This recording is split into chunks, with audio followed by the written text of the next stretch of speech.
who you are, what you do, and why we're here. Okay, so my name's Giselle Rosman and I coordinate the International Game Developers Association in Melbourne, and as part of that I'm the site organiser for the Melbourne Global Game Jam. On top of that, I'm also part of the executive committee of Game Jam and look after the regional organisers who organise.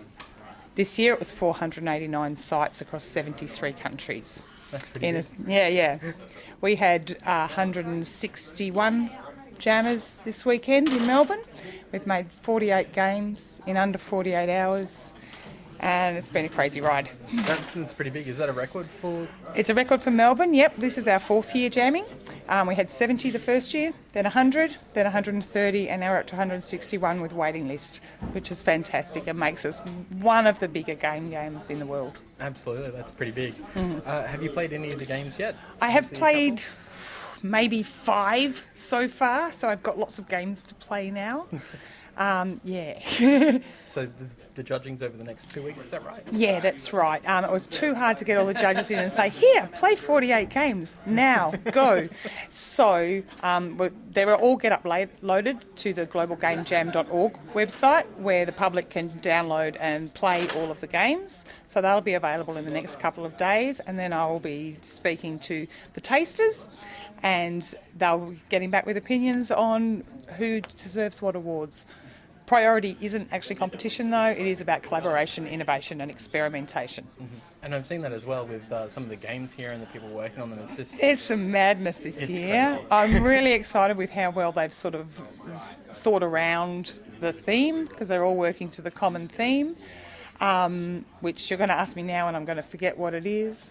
We don't see things as they are, we see things as we are. So there's a lot of kind of all a matter of perspective kind of games. You've got quite a few that are working in the digital and the physical spaces, which is really exciting. And hack controllers, so changing what controllers do and how they work, modifying them specifically for the game. So there's been a lot of interesting stuff. Bye! So I saw that there is even one out there that utilises the Oculus Rift as well. Yeah, I haven't played that one yet. Yeah, it looks really cool. It's a really great chance for people to try different things, to do some rapid prototyping, working with different people and just not having to worry about anything except this crazy deadline of under 48 hours. Excellent. Well, thank you very much for your time. Pleasure. Have a great day. Cheers, you too. So, who are you guys? Edward Blanch. And Scott Becker, and we've got a small 2-person indie company called Considerable Content. Considerable Content. All right, cool. So tell us a little bit about your game. It's kind of like a 3D